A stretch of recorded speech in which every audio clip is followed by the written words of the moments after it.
안녕하세요. 자유교회 이진우 목사가 보내드리는 아침 묵상입니다. 오늘도 예수 그리스도의 향기를 내는 복된 하루가 되시길 바랍니다. 3월 14일 월요일 아침 묵상입니다. 오늘은 유대인들이 대적하여 비방하거늘 이라는 제목으로 사도행전 18장 5절로 8절의 말씀 묵상합니다. 실라와 디모데가 마게도냐로부터 내려오매 바울이 하나님의 말씀에 붙잡혀 유대인들에게 예수는 그리스도라 밝히 증언하니 그들이 대적하여 비방하거늘 바울이 옷을 털면서 이르되 너희 피가 너희 머리로 돌아갈 것이요 나는 깨끗하니라. 이후에는 이방인에게로 가리라 하고 거기서 옮겨 하나님을 경외하는 디도 유스도라 하는 사람의 집에 들어가니 그 집은 회당 옆이라. 또 회당장 그리스보가 온 지방과 더불어 주를 믿으며 수많은 고린도 사람도 듣고 믿어 세례를 받더라. 사순절 11번째 날입니다. 우크라이나 전쟁으로 수많은 피난민과 사상자가 발생하고 있습니다. 조속히 전쟁이 끝나고 평화가 찾아오길 간절히 기도하며 월요일 아침 묵상 시작합니다. 마게도냐 지역의 교회를 돕기 위해 흩어져야 했던 바울과 실라와 디모데가 마침내 고린도에서 함께 만나게 되었습니다. 그동안 바울은 홀로 고린도에 와서는 유대인 아굴라 부부의 집에 머물며 함께 천막을 만들며 지내고 있었습니다. 바울은 평일에는 천막을 만들고 안식일에는 유대인 회당을 찾아가 유대인과 헬라인에게 복음을 전했습니다. 하지만 그 어떤 지역보다 성적 타락이 극심했던 고린도에서의 복음 전도가 쉽지 않았습니다. 고린도에서의 복음 전도가 지지부진할 때 마게도냐의 교회를 도왔던 실라와 디모데가 바울을 찾아온 것입니다. 바울의 영적 동역자 실라와 디모데가 합류하자 바울은 이들을 통해 힘을 얻고 하나님의 말씀에 더욱 강력하게 사로잡혔습니다. 바울은 고린도 회당의 유대인들에게 하나님 말씀을 더욱 강력하게 선포하기 시작했습니다. 바울이 고린도 유대인들에게 전한 메시지는 지극히 간단하고 명료했습니다. 바울은 고린도 유대인들에게 예수가 그리스도라고 증언하였습니다. 사도행전 18장 5절이죠. 실라와 디모데가 마게도냐로부터 내려오매 바울이 하나님의 말씀에 붙잡혀 유대인들에게 예수는 그리스도라 밝히 증언하니 유대인들이 로마 제국의 힘을 빌려 십자가에 매달아 죽인 예수가 하나님께서 보내신 메시아 그리스도라는 것을 증언한 것입니다. 하지만 고린도 유대인들에게 예수가 그리스도라고 외친 결과는 혹독한 박해와 고난이었습니다. 고린도의 유대인들은 예수가 그리스도라고 증언하는 바울을 대적하며 비방하기 시작했습니다. 사도행전 18장 6절입니다. 그들이 대적하여 비방하거늘 바울이 옷을 털면서 이르되 너희 피가 너희 머리로 돌아갈 것이요 나는 깨끗하니라. 이후에는 이방인에게로 가리라 하고 대적하고 비방하였다는 사도행전의 표현은 유대인 한두 명이 개인적으로 바울에게 대적하거나 비방한 것이 아닙니다.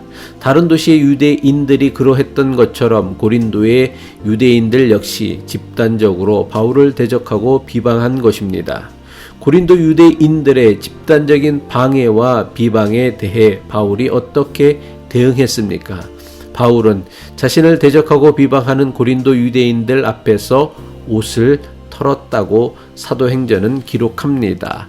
유대인들의 오랜 관습 가운데 하나는 이방 지역을 지나게 되면 그 지역을 벗어남과 동시에 옷과 발에 묻은 이방 지역의 먼지를 다 털어낸 다음 이스라엘 땅에 들어갔습니다. 이방 지역의 부정한 먼지를 거룩한 땅에 묻혀오지 않겠다는 상징적인 성별 의식이었습니다. 하지만 바울이 고린도 유대인들 앞에서 자기 옷의 먼지를 턴 것은 유대인들의 오래된 성별 의식과는 차이가 있습니다. 누가복음을 보면 예수님께서 제자들을 각 마을로 파송하시면서 누구든지 너희를 영접하지 않으면 그 성에서 떠날 때 너희의 발에서 먼지를 떨어버리라고 말씀하셨습니다. 누가복음 9장 5절이 9절이죠. 누구든지 너희를 영접하지 아니하거든 그 성에서 떠날 때에 너희 발에서 먼지를 떨어버려 그들에게 증거를 삼으라 하시니, 예수님께서 제자들에게 발에서 먼지를 떨어버리게 한 것은 복음을 영접하지 않은 책임이 복음을 전한 제자들에게 있는 것이 아니라 복음을 거절한 자들에게 있음을 드러내기 위함이었습니다. 바울이 고린도 유대인들 앞에서 먼지를 떨어버린 것도 예수님 제자들과 같은 의미라고 할 수 있습니다. 다시 말해 유대인들이 바울이 전한 복음을 거절한 것은 고린도 유대인들의 책임이지 복음을 전한 바울의 책임이 아님을 선언한 것입니다. 자신을 집단적으로 대적하고 비방하는 고린도 유대인들을 향해 먼지를 털어낸 바울은 이제부터 자신은 이방인에게로 간다고 선언합니다. 바울은 복음을 거절하는 고린도 유대인들에게 더는 미련을 두지 않고 이제부터 복음 전도의 초점을 이방인들에게 두겠다는 것입니다. 고린도 유대인들에게 배척당한 바울은 옷의 먼지를 털고는 유대인 회당 근처에 있던 디도 유스도라 하는 사람의 집으로 들어갑니다. 사도행전 18장 7절은 이렇게 기록하고 있습니다. 거기서 옮겨 하나님을 경외하는 디도 유스도라 하는 사람의 집에 들어가니 그 집은 회당 옆이라. 디도 유스도라는 이름은 로마식 이름입니다. 즉 디도 유스도는 유대인이 아니라 이방인이었습니다. 그런데 사도행전은 디도 유스도를 소개하며 하나님을 경외하는 사람이라고 소개하였습니다.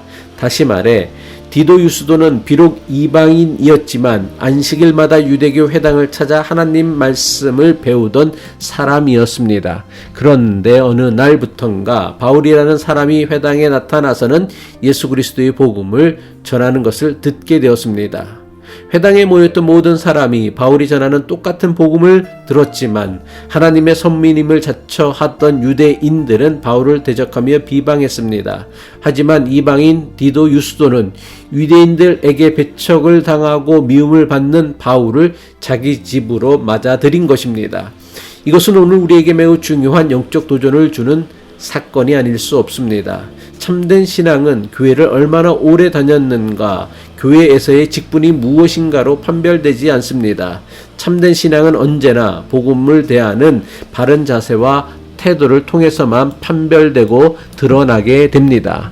바울이 회당 근처 디도 유스도의 집으로 들어갔다는 것은 회당에서 배척당한 바울이 잠시 그의 집에 들러 대접을 받고 갔다는 말이 아닙니다. 지금까지 유대인 회당을 고린도 복음 전도의 거점으로 삼았던 바울이 이제부터 디도 유스도의 집을 복음 전도를 위한 새로운 거점으로 사용하였다는 뜻입니다. 하나님을 경외하는 디도 유스도를 통해 우리는 신앙에 대한 매우 중요한 교훈을 얻을 수 있어야 합니다. 하나님을 잘 믿는 사람은 하나님에 대한 자신의 신념과 확신을 믿는 사람이 아닙니다. 자신이 하나님에 대해 아는 것은 하나님의 전부가 아니라 아주 일부분이라는 것을 깨닫고 열린 마음으로 하나님에 대해 날마다 배워가는 것입니다. 기도하겠습니다.